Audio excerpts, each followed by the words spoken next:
प्राप्त करनी है। आप रात को, और मैं जो कह रहा हूं इसमें कोई अतिशयोक्ति नहीं है, इसमें कोई बहुत महानता भी नहीं है, ऐसा हो नहीं सकता, ऐसा होता ही है। आपके मन में कमजोरी इसलिए आप सोचते हैं ऐसा नहीं हो सकता। अगर आप साधना करें और भगवान सामने प्रत्यक्ष नहीं हो या पुष्प दिया प्रत्यक्ष नहीं हो तो फिर फायदा भी क्या हुआ? साधना करने से क्या फायदा हुआ? फिर शिव का मंत्र जाप करने से क्या फायदा हुआ? कहीं न कहीं कमी। इस पुष्प देहा में भी जब आप साधना करें तो अपने आप में पूर्ण यौवनवान बन करके बैठे, क्योंकि आपको तो उसको बुलाना है, आकर्षित करना है, और कोई दोष नहीं है। ये आज के युग में दोष बन गया है। मुगल काल के बाद में किसी स्त्री से बात करना दोष है, किसी से देखें तो एकदम से हमें घबराहट होती है, आस पड़ोस वाले सोचते हैं साला क्या बात है। आज में और हमारा समाज कितना गंदा और दूषित हो गया है, इसका उदाहरण दूं कि हमारी आंखें कितनी गंदी हो गई हैं कि यदि आप मुझसे परिचित नहीं हो भाई दीदी, और मैं अपनी खुद की लड़की को कमरे में अपने ऑफिस में बैठा हूं और किसी काम से बुलाया और बात कर लूं थोड़ा दरवाजा बंद करके 15 मिनट के लिए, तो आप में से किसी के मन में यह आ ही नहीं सकता कि कोई बेटी से भी बात हो सकती है। कोई चक्कर है, कोई लड़की को बुलाया है, गुरु जी कहा है किसी लड़की के साथ बैठे गप्पे मार, आपको ये चिंतन नहीं आता भाई बहन भी हो सकती है, बेटी भी हो सकती है, चिंतन आएगा ही नहीं तुम्हारा। इतनी गंदी दूषित तुम्हारी आंख बन गई है, तुम्हारी नहीं प्रत्येक व्यक्ति की आंख बन गई। तुम अगर किसी के पास बैठ जाओ या आप किसी मान लो करार पे चले जाओ और ऊपर जो बगीचा है वहां खड़े हो जाओ, किसी लड़की से बात कर लो जो तुम्हारी बहन है, और 500 निकल जाएंगे, 500 के मन में एक ही धारणा बनेगी कि साला बदमाश है, कोई लड़की को फंसा रहा है, चक्कर चला रहा है। इतना दूषित हो चुका कि अपनी बहन से बात करते टाइम भी मन में पहले ही घबराहट होती है, क्या सोचेंगे। मैं वही कह रहा हूं, तो बहुत दूषित हो चुका। ऐसे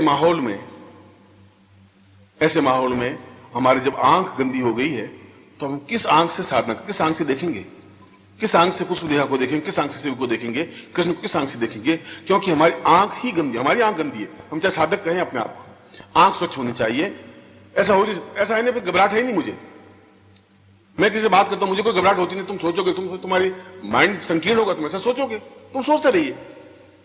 फिर समाज को देखना एक अलग बात है, पर समाज हम जब खराब है तो हम 1 और 2 और 4 से मिलकर समाज बना। समाज को अलग तो कोई चीज है ही नहीं, समाज तो वही है जो हम हैं, वो समाज है। जो आप 500 लोग हो एक समाज बन गए, एक दधीची समाज, एक ब्राह्मण समाज, एक हरिजन समाज, एक यही तो समाज हुआ। इसलिए इस बात की अगर चिंता ही कर ली तो फिर आपका यौवन है ही नहीं।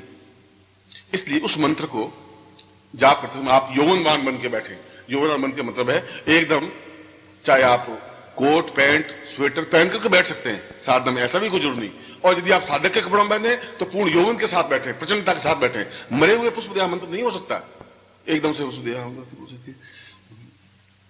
अब ऐसे कैसे, तुम गर्दन तो लटकी आ भी गई तो पास में निकल जाएगी वो। साथ बैठिए, सामने बैठिए, ताकत के साथ बैठिए और क्षमता के साथ बैठिए। और शास्त्रों में कहा है कि सुगंध पदार्थ धारण करके बैठिए, यानी इत्र लगाइए, पुष्पों की माला पास में रखिए, पुष्प माला पहनिए, विच यू लाइक, जैसा भी आप चाहे ऐसा करके बैठिए। और आपके चेहरे पर, आपके आंख में, आपके वक्षस्थल पर एक ओज होना चाहिए, ताकत होनी चाहिए। बोलते समय ऐसा लगे कि यौवनवान बोल रहा है। मरी हुई अवस्था में पुष्प देहा मंत्र नहीं हो सकता। ये उच्चारण करना सिखा रहा, मंत्र का उच्चारण कैसे किया जाए वो समझा रहा हूं। यदि उच्चारण आपका सही नहीं है तो फिर आप सफलता भी नहीं पा सकते। और पुस्तक आपको उच्चारण नहीं सिखा सकती, पुस्तक आपको मंत्र बता सकती है, कैसे बोलना है ये पुस्तक नहीं बता सकती। वह गुरु बता सकता है जो जिंदा गुरु होगा, वो बता सकता है कि आपको इस तरीके से बैठना है, आपका सीना ऐसा होना चाहिए, ऐसे बैठना है, इस तरीके से आपके मुंह से आवाज निकले जैसे यौवनवान की आवाज निकलती है। और उससे पहले 5 मिनट चिंतन करना चाहिए कि मैं यौवनवान हूं और मुझे इस मंत्र को जाप करना है। इस प्रकार से आप मंत्र जाप करें। और जितना मंत्र शिक्षा आपको बताई है, क्योंकि पहले तो केवल 51 माला मंत्र जाप करने में या 5000 मंत्र जाप करने में मंत्र सिद्ध होता ही था, मगर उस समय मंत्र सिद्ध होता था जब उसकी आंख बिल्कुल स्वच्छ होती थी। उस समय मंत्र सिद्ध होता था जब यौवन में ताकत होती थी। उस समय मंत्र स्वच्छ होता था जब उस आदमी में पूरा विश्वास, कॉन्फिडेंस होता था। आज आपका विश्वास न अप्सरा में है न मुझ में है। मैं बताऊं आपको विश्वास होगा नहीं कि एक रात में 50 माला फेरने से गुरु जी कह तो दिया, कैसे आएगी, अब कैसे संभव है। और जहां विश्वास नहीं है वहां कोई सफलता नहीं मिल सकती। विश्वास नहीं होने पर सफलता चांस है ही नहीं तुम्हारे पास। इसलिए ऐसा होगा ही। मैं तो ऐसा कभी सोचा ही नहीं कि मैं बोलूंगा तो बोलूंगा ही, हर हालत में बोलूंगा, इस बात चिंता नहीं करूंगा क्या होगा। उस क्षमता के साथ आप चाहे आपके पास ड्रेस कोई हो, चाहे सादे की ड्रेस हो, आप उस प्रकार से बैठें और मंत्र जाप करें। सामने किसी सुंदर अप्सरा का बिंब हो, उसमें कोई दोष नहीं होती। अप्सरा आपकी कोई भोग्या नहीं है, वो सखा है। भोग्या और सखा में डिफरेंस होता है। भोग्या का मतलब जिसको हम भोगे, वह स्त्री, उसको भोग्या कहते हैं। सखा का मतलब जो सलाह करे, गप मारे, बात करें, बैठे, जो हमें पूर्णता दे। आप अगर बुढ़ों की संगत करेंगे तो बुढ़े हो जाएंगे, आप बालकों की संगत करेंगे बालक हो जाएंगे, यौवनवान की संगत करेंगे यौवनवान बन जाएंगे। आपकी जैसे संगति होगी वैसा ही आपका स्वरूप बनेगा, आकृति वैसी बनेगी। आप कैसी संगति है, संगति से मालूम कर लूंगा कि ये आदमी कितना घटिया है, कितना अच्छा है। संगत का मतलब ये, यदि आप रोज बुढ़ों के पास बैठ जाए, 5-7 दिन बाद देखें आप खुद पीले पड़ जाएंगे, चेहरा पीले पड़ जाएगा, आगे सो जाएंगे आप घर में, देख लेना बड़ी। मैंने एक्सपेरिमेंट किया था ऐसा। एक बिल्कुल स्वस्थ, ये पहल जैसा मर्द आदमी, और इस प्रकार के आदमी पर मैंने ये कहा कि शिष्य ही था और जो तुम्हें रहता था। मैंने उसको एक दिन मिला था, मैंने कहा क्या बात है, तू पीले पीले बहुत दिखाई दे रहे हो, क्या हुआ? तो नहीं गुरु जी ऐसी तो कोई बात नहीं है, ऐसी बात तो नहीं है, मगर चेहरे में जैसा है कोई बीमारी, को जॉन्डिस था क्या? कहते गुरु जी जॉन्डिस तो नहीं था, बिल्कुल जैसे लग तो रहा है तुम पीला। अच्छा, यूं कहकर अब उसको माइंड में जॉन्डिस होगा साला कोई, ये साला गुरुजी ने कहा है पीलापन लिख रहा। अब शीशे में 5-6 बार देखा साला, इधर से देखा, फिर इधर से देखा, आंख फाड़ के देखी। अब उसको विश्वास हुआ नहीं, फिर डॉक्टर के पास गया, मेरा खून टेस्ट करिए, ब्लड निकलवाया अपना, सर दिखा, उसमें कोई न कोई तो खून में कमी आएगी, चाहे हीमोग्लोबिन कम हो, चाहे कोई कम हो, कि हीमोग्लोबिन कम हो। गुरुजी ने कहा पीलापन हीमोग्लोबिन कम है तो हो गई सर। तो आके बैठ गया, थोड़ा बहुत हुआ कि भाई चेहरे से ठीक। दूसरे दिन फिर वो, मैं उसके घर के पास में से निकला, मैं गुरुदेव, मैं क्या बात है, इतना बीमार लग रहा है, कल भी मुझे पीला पीला लग रहा था और बीमार लग रहा है, मुझे कहना तो नहीं चाहिए मगर तुम्हें लग रहा है बीमार। उनका गुरुजी मेरा हीमोग्लोबिन बहुत कम है। कम है? अच्छा, हीमोग्लोबिन कम कैसे हो गया? सोचा हीमोग्लोबिन कम, गुरुजी क्या होता है? मतलब हीमोग्लोबिन, डॉक्टर कहते हैं हीमोग्लोबिन कम होता है तो आदमी खाट में पड़ जाता है, बहुत बीमार रहता है। एक्चुअली हीमोग्लोबिन कम होगा तो आदमी, मैं कहा व्हाइट अणु ज्यादा हो जाते हैं, बहुत गड़बड़ होती। लाल अणु क्या हुआ तेरे, गड़बड़ क्या हुई? उस नौकरी पे गया ही नहीं बेचारा, जा ही नहीं सका। वो घर में पत्नी को कहा कि मैं बीमार हूं, तुम बोला मत कर, तू ज्यादा चिढ़ती है तो मर गया, देख ले तू। वो ची ची करे दिन भर, जी जी करे। पत्नी कहते कुछ नहीं हुआ है आप, वो तू नहीं समझते, हीमोग्लोबिन कम है मेरा। वो देख ले 30 दिन में उनके घर सुबह चला ही गया, जाके चाय वाय पी तो वो निढा मरा हुआ। 3 दिन पहले तो खूब ठट्ठा मारा था, मैं तुझे पहले ही कहा था बीमार है, तुझे विश्वास था नहीं, अब तू हालत देख। अब ऐसे ही तू काम करता रहा तो खाट में पड़ जाएगा, ध्यान रखना तू।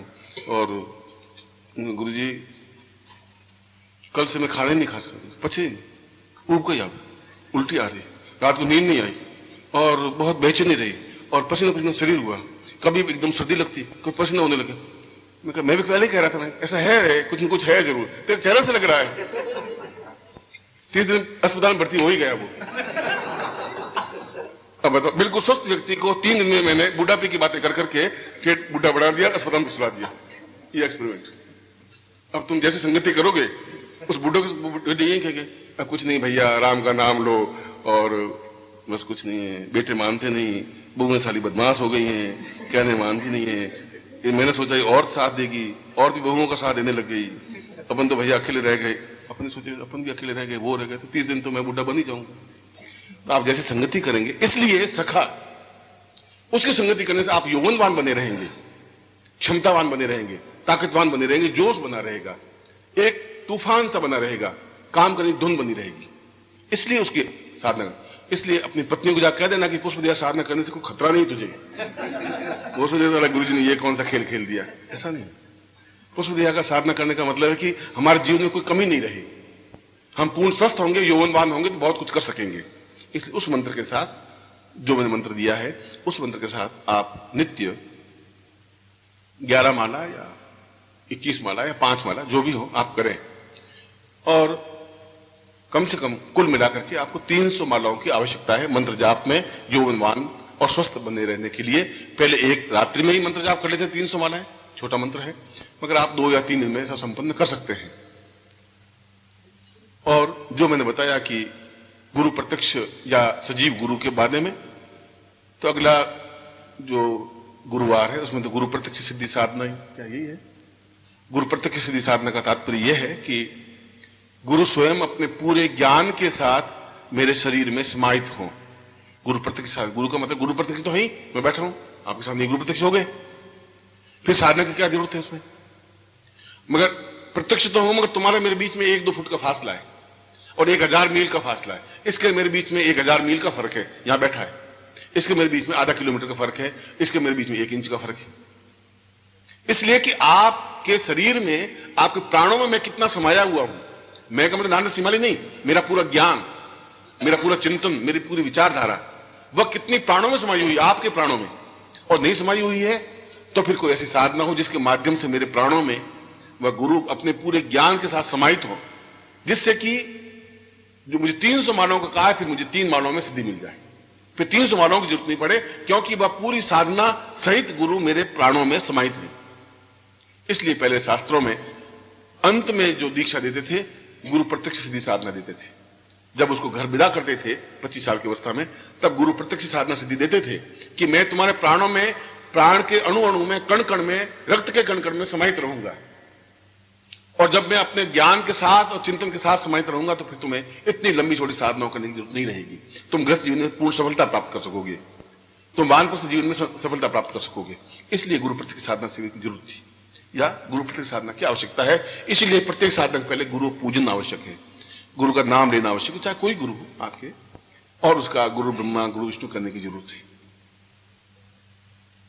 ये सब कुछ मैंने इसलिए मुझे बोलना पड़ा कि आप जब साधना करें, ये जो आपने मंत्र जाप किया बिल्कुल सही किया है, ये मंत्र तो यही है, इस मंत्र को तो हम बदल नहीं सकते, मगर मैंने इस मंत्र में अनंग मंत्र भी जोड़ दिया है।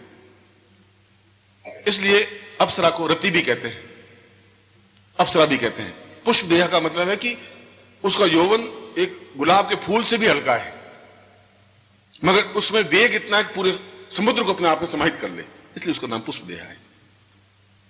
ऐसा क्षमतावान एक नारी, एक सखा के रूप में, सहायता के रूप में, सहयोग के रूप में हमें मिले तो हम जीवन भर यौवनवान बने रह सकते हैं, एक मस्ती में, एक धुन में, एक चिंतन में।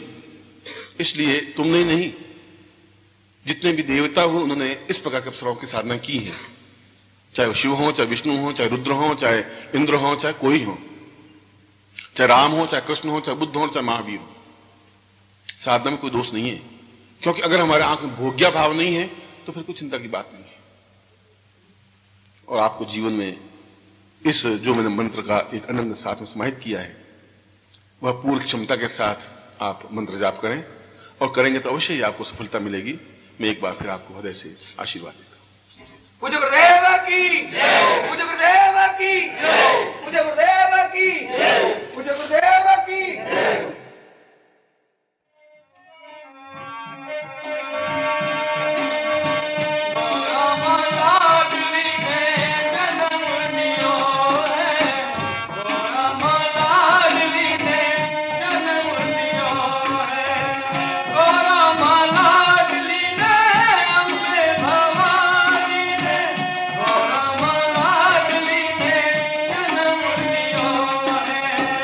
Oh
भगवान